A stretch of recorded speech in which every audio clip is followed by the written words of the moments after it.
नमस्कार दोस्तों, आइए आज सुनते हैं बृहस्पतिवार के दिन बृहस्पति देव की कथा। इस कथा को सुनने से बृहस्पति देव की कृपा से घर में धन संपत्ति की कमी नहीं होती है। प्राचीन समय की बात है, किसी राज्य में एक बड़ा प्रतापी तथा दानी राजा राज्य करता था। वह प्रत्येक गुरुवार को व्रत रखता एवं भूखे और गरीबों को दान देकर पुण्य प्राप्त करता था। परंतु यह बात उसकी रानी को अच्छी नहीं लगती थी। वह न तो व्रत करती थी और न ही किसी को एक भी पैसा दान में देती थी और राजा को भी ऐसा करने से मना करती थी। एक समय की बात है, राजा शिकार खेलने को वन को चले गए थे। घर पर रानी और दासी थी। उसी समय गुरु बृहस्पति देव साधु का रूप धारण कर राजा के दरवाजे पर भिक्षा मांगने आए। साधु ने जब रानी से भिक्षा मांगी तो वह कहने लगी, हे साधु महाराज, मैं इस दान और पुण्य से तंग आ गई हूँ। आप कोई ऐसा उपाय बताइए जिससे घर का सारा धन नष्ट हो जाए और मैं आराम से रह सकूँ। बृहस्पति देव ने कहा, हे देवी, तुम बड़ी विचित्र हो। संतान और धन से कोई दुखी होता है? अगर अधिक धन है तो इसे शुभ कार्यों में लगाओ, कुंवारी कन्याओं का विवाह करवाओ, औषधालय और बाग बगीचों का निर्माण कराओ, जिससे तुम्हारे दोनों लोग सुधर जाएंगे। परंतु साधु की इन बातों से रानी को खुशी नहीं हुई। उसने कहा, मुझे ऐसे धन की आवश्यकता नहीं है जिसे मैं दान में दूं और उसे संभालने में मेरा सारा समय नष्ट हो जाए। तब साधु ने कहा, यदि तुम्हारी ऐसी इच्छा है तो मैं जैसा तुम्हें बताता हूँ तुम वैसा ही करना। बृहस्पतिवार के दिन तुम घर को गोबर से लीपना, अपने केशों को पीली मिट्टी से धोना, केशों को धोते समय स्नान करना, राजा से हजामत बनाने को कहना, भोजन में मांस मदिरा खाना, साबुन से कपड़े धोना। इस प्रकार 7 बृहस्पतिवार करने से तुम्हारा समस्त धन नष्ट हो जाएगा। इतना कहकर साधु रूपी बृहस्पति देव अंतर ध्यान हो गए। साधु के कहे अनुसार करते हुए रानी को केवल 3 बृहस्पतिवार ही बीते थे कि उसकी समस्त धन संपदा नष्ट हो गई। भोजन के लिए राजा का परिवार तरसने लगा। तब एक दिन राजा रानी से बोला, हे रानी, तुम यहीं रहो, मैं दूसरे देश जाता हूँ, क्योंकि यहाँ पर सभी लोग मुझे जानते हैं, इसीलिए मैं यहाँ कोई छोटा कार्य नहीं कर सकता। ऐसा कहकर राजा परदेश चला गया।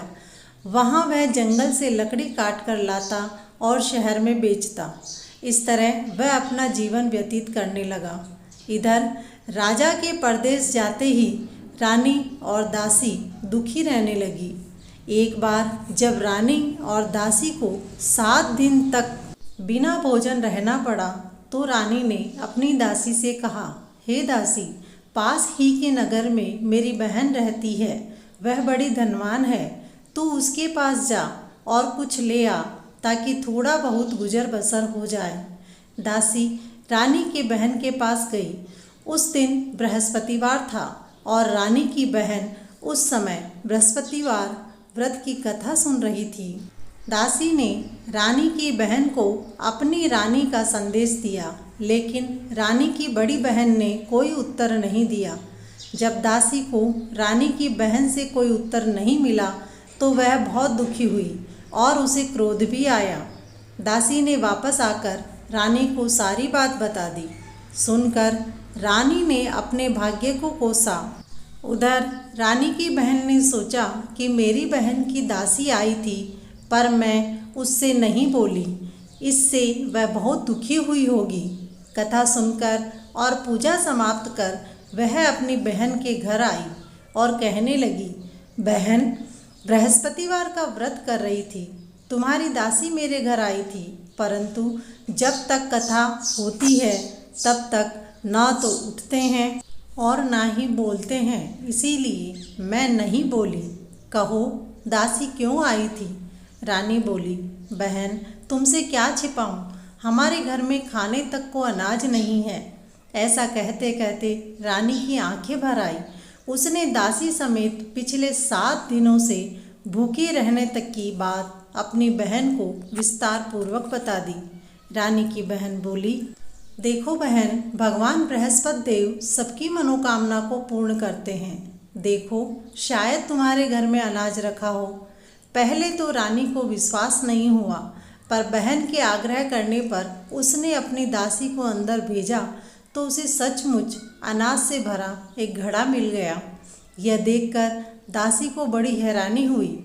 दासी रानी से कहने लगी, हे रानी, जब हमें भोजन नहीं मिलता है तब हम व्रत ही तो करते हैं, इसीलिए क्यों ना इनसे व्रत और कथा की विधि पूछ ली जाए ताकि हम भी व्रत कर सकें। तब रानी ने अपनी बहन से बृहस्पतिवार व्रत के बारे में पूछा। उसकी बहन ने बताया, बृहस्पतिवार के व्रत में चने की दाल और मुनक्का या गुड़ से विष्णु भगवान का केले की जड़ का पूजन करें तथा दीपक जलाएं, व्रत कथा सुने और पीला भोजन ही करें। इससे बृहस्पति देव प्रसन्न होते हैं।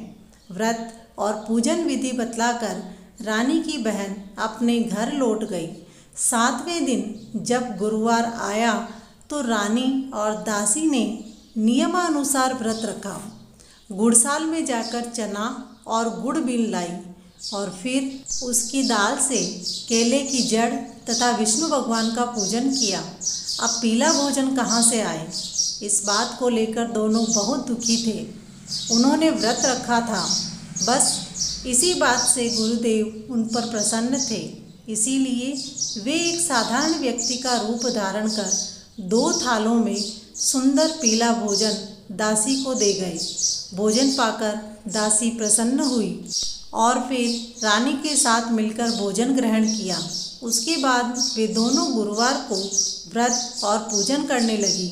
बृहस्पति भगवान की कृपा से उनके पास फिर से धन संपदा हो गई, परंतु रानी फिर से पहले की तरह आलस्य करने लगी। तब दासी बोली, देखो रानी, आप पहले भी इस प्रकार आलस्य करती थी। आपको धन रखने में कष्ट होता था, इस कारण से सारा धन नष्ट हो गया और हम दाने दाने के मोहताज हो गए। अब जब भगवान बृहस्पति की कृपा से धन मिला है तो फिर से आलस्य होता है। बड़ी मुसीबतों के बाद तो हमने ये धन पाया है, इसीलिए हमें दान पुण्य करना चाहिए, भूखे मनुष्यों को भोजन कराना चाहिए और धन को शुभ कार्यों में खर्च करना चाहिए, जिससे आपके कुल का यश बढ़ेगा, स्वर्ग की प्राप्ति होगी और पितर प्रसन्न होंगे। दासी की बात मानकर रानी अपना धन शुभ कार्यों में खर्च करने लगी, जिससे पूरे नगर में उसका यश फैलने लगा। गुरुवार को बृहस्पति भगवान का व्रत रखने से घर में हमेशा सुख संपत्ति की बहार रहती है। सुख संपत्ति के भंडार भरे रहते हैं। बोलो बृहस्पति भगवान की जय। बोलो विष्णु भगवान की जय।